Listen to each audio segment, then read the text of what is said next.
Hello everyone, and welcome back to another episode here in Eat Sleep Reef. So in this week we're really just going to jump right to it, guys, because it's going to be a lot of information for you guys to digest. So just sit back.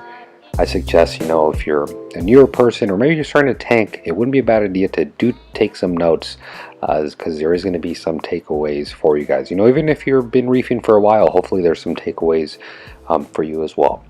So a lot of people have been asking me, especially when setting up this new tank, they want me to thoroughly cover my cycling process. So I've helped other people cycle tanks based on my experiences with the JBJ45, where I learned that method was from CJ's Aquarium. I pretty much followed his video step by step. I had the same tank as him, similar layout, so I naturally just followed him when I got into the hobby. The good thing is that method not only proved itself on the JBJ45, but it's proved itself on other tanks I've helped people set up, so I know for a fact that the method I'm going to share with you guys works, not only works, but works very well. More importantly, it works well to set you up to have a very strong, biologically filtered tank that can pretty much withstand anything you throw at it down the road. So when cycling a reef tank, guys, it's very important you do it the right way, because you doing it the wrong way can lead to a lot of issues that you may hear, read, or see people have, a little bit more common in smaller reef tanks. That's not saying in big reef tanks you don't have issues. Of course, issues will arise. But a lot of times, and I think the main problem I see time and time again, is people just rush the cycle.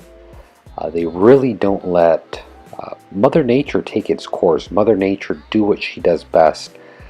More importantly, what you're doing during a cycle process. Obviously, I don't want to break the whole thing down, but you're allowing for bacteria to build up to break down ammonia down to nitrite, and from nitrites down to nitrates. And that's essentially called the neutrophile bacteria. It allows for our tanks to pretty much be happy, for corals and fish to live and thrive in, and doesn't let any of the bad ammonia, nitrites to be present in the water without the biological filtration consuming it. So one thing I tell people, guys, there's certain things, well, I wouldn't say that, but if you are going to rush something in a reef tank, which I never suggest you doing, the last thing on your list that you should even be considering about rushing should be your cycle. Let me give you a perfect example. When you're building a home, at least here in California, we have solid concrete foundation. When you're building a home, would you like it if your contractor rushed your foundation? In other words, didn't allow the right drying times, didn't mix the right amount of water, didn't put the right amount of rebar to your foundation? What is that going to do down the road? It's going to obviously allow for a not stable foundation, right? So the last thing you want to do, guys, when setting up a reef tank is mess up your foundation. Because for you to go back and fix it, again, same example, imagine having to go back to your home, because you can't lift up the home to redo the foundation. You got to tear the whole thing down to restart. Think of a reef tank the same way. You have one chance to get it right and do it the way it should be, because if you don't, you're going to end up with nightmares. And you're going to be thinking about this video and saying, damn, Eat Sleep Reef did tell me to take it slow. I kind of wish I did now. My method, again, the method I've used in the 45, the method I've used to help people around me, and the method I'm going to use in this tank is going to be very simple, guys. So starting out, we are going to use Fritz bacteria, you see here. This stuff, I've read great things about it. If you don't have access to this stuff, or if you have another preference, there's a lot of brands out there. This one works. It works great. I have no complaints with it. I do suggest, if you are using this, guys, just like with any neutrophile bacteria, follow the directions. For this one in particular, they want your skimmer off for anywhere 4 to 5 days.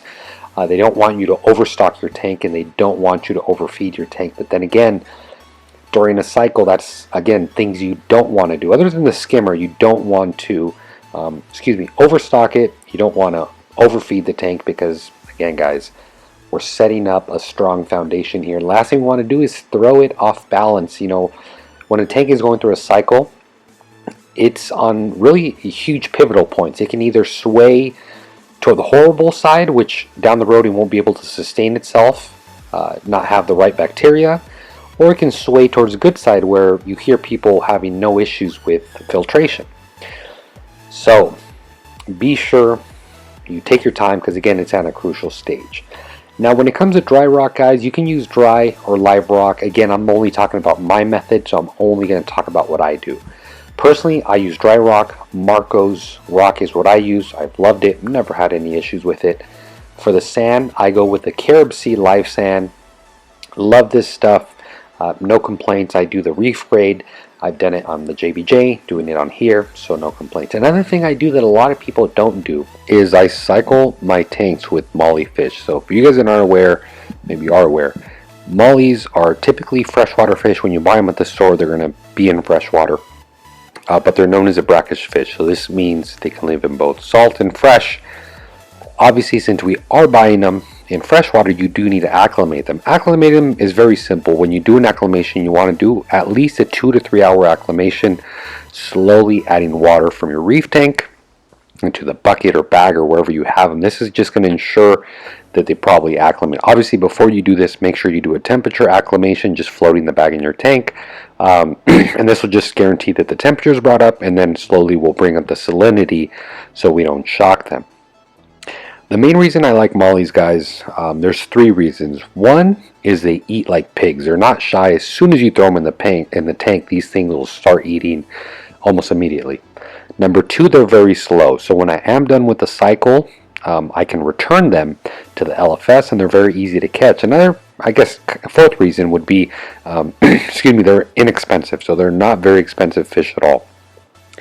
Another very big, important reason I like them, and I've actually seen a lot of coral farms have them, is because they love grazing on algae. They're always grazing on the rocks, so they kind of act as your cleanup crew. Once your tank does cycle, you'll easily see them start eating the algae.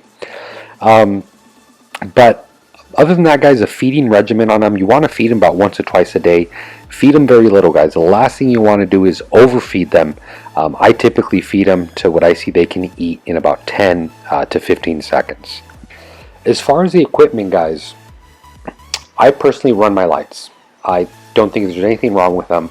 If you are going to run your lights, guys, do not run them at too high of a intensity. You want to run them at a moderate intensity, because again, the tank is in such a fragile state. We don't want to promote any algae growth. So run them a little bit lower than you normally run them. But I would say 100% run your lights. There's nothing wrong with it. I've never had issues with them, so I suggest you run your lights. As far as a skimmer, other than the 4 days that the Fritz bacteria ask us to not use it, other than that, skimmer stays on. A lot of people say, no, you're going to be killing your beneficial bacteria. And I look at them and I'm like, are you serious? You really think this skimmer is going to take out all the beneficial bacteria in this tank? Ain't no way that's happening, guys. It's just, a skimmer is not going to be able to do that. So again, I suggest you run your skimmer. You're probably going to notice it's not skimming anything. There's really no bacteria in there. Once the tank starts getting closer to the end of the cycle, you'll start seeing more and more of the bacterial buildup. But again, run your skimmer. There's nothing wrong with it. Obviously, run your heaters, run your circulation pumps. If you do got a filter sock, go ahead and use your filter sock. Me personally, this is my DIY filter sock. So I got the DIY filter sock here. This is something I just came up with. If you guys do have 4-inch socks and you're tired of running those, don't want to buy the expensive cups, this is a great option. So after that, guys, this Sifrac stuff, it's amazing. So in my previous JBJ tank, you saw me run Pond Matrix. So Pond Matrix, it's essentially like the ceramic balls, any of those super porous products you see people adding in the sumps in the tank to obviously add more contact for the bacteria. So this Sifrax, again, I don't want to go into full detail in this video just because it'd be so long.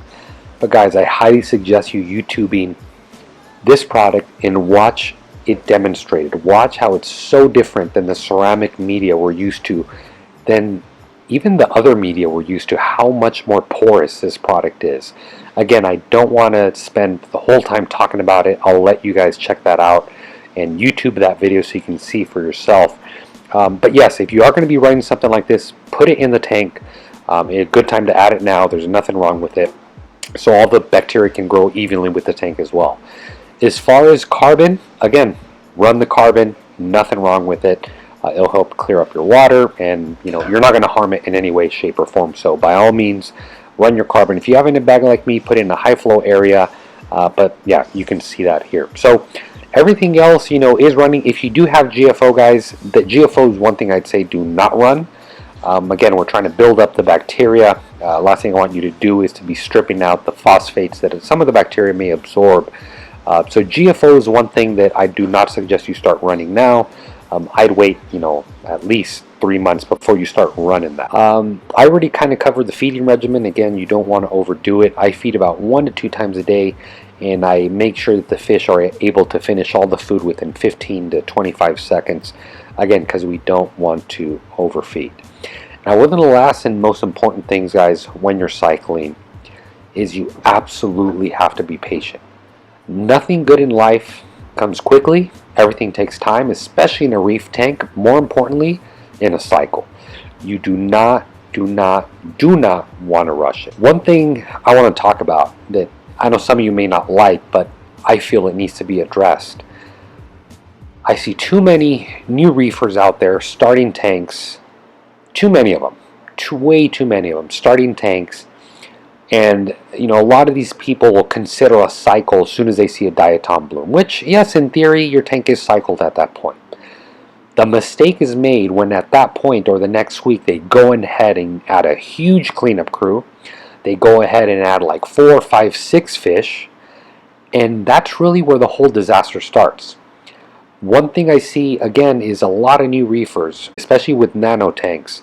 They almost always have nutrient export problems, both with nitrates and with phosphates. They've built their system, their tank, to be dependent on products and a lot of manhandling, if you will, a lot of water changes. Why? Because they didn't do it right the first time. They didn't allow for Mother Nature to do her thing. In other words, they just weren't patient. I really think too many people make this mistake. As soon as you see a cycle, guys, me personally, a cycle just means I'm on the right track. When I see a cycle, when I see diatoms, I'm not going to go ahead and add a cleanup crew. I'm still going to allow another 3 to 4 weeks before I add any more fish other than the mollies. Remember how I told you guys how the mollies act as a cleanup crew? Again, no need for me to add a cleanup crew when the mollies I know are gonna start nibbling on the rocks and eating up all that algae. So guys, if you're one of those people out there, and again, nothing against you, but as soon as you see a diatom, and I see it done too many times, you don't know how many people message me on Instagram saying they have this issue, they have that issue. Why isn't their coral happy? Why isn't this? Why isn't that? A lot of them, as soon as they saw diatom, they went and bought coral, they went and got fish, and that just really sets you up for a horrible disaster down the road. It really allows your tank, because again, your tank is still very susceptible to bad bacteria, bad algae taking over. So if it doesn't have the beneficial bacteria to fight that bad algae, guess what? That bad algae is going to take a foothold. Maybe not now. In 4, 5, 6, 7 months from now is when you'll see the results. And again, I'm only saying this because I love you guys and I want to see you guys do it the right way. So if it were me personally, guys, as soon as I see diatoms, if you're doing it my method, I would wait another 3 to 4 weeks before I add 2 fish max. When adding these 2 fish, we're going to remove the mollies, we're going to get them out, take them back to the LFS, and we're going to add 2 fish. The reason we want to add fish when we take out the mollies is because we want to have something in there pooping and still feeding this bacteria. At that time, go ahead and add a cleanup crew. And again, do not go overboard, guys. Do not go overboard on the cleanup crew, on the fish, on anything. Every month after that, you can add 1 to 2 fish. You can add, a few more cleanup crew, but do not go overboard, please, please, please. And a lot of people ask me, what's my definition of a cycle other than the diatom I mentioned to you guys for adding coral. You know what my definition of a cycle is, guys? When I see coral lines starting to grow either on the rock or somewhere on the glass. That to me tells me the tank is ready for a coral. When I see diatoms, that is not a day for me to add coral. That's pretty much it, guys. That's pretty much how I personally do my cycle. More importantly, guys, I can almost guarantee, and yes, you can take my word for this, I can almost guarantee that if you do my exact method as I just described, I'm guaranteeing you success. Period. Obviously, there's other things that are going to be involved. You know, there's still going to be maintenance you got to do and certain things. But this will guarantee that you have a very, very, very strong biological filtration that can handle everything, and you don't have to be worrying about high nitrates, high phosphates. Now, given you can kind of mess this up down the road if you add too many fish for your certain gallons of water you got, you know, you can throw that scale off.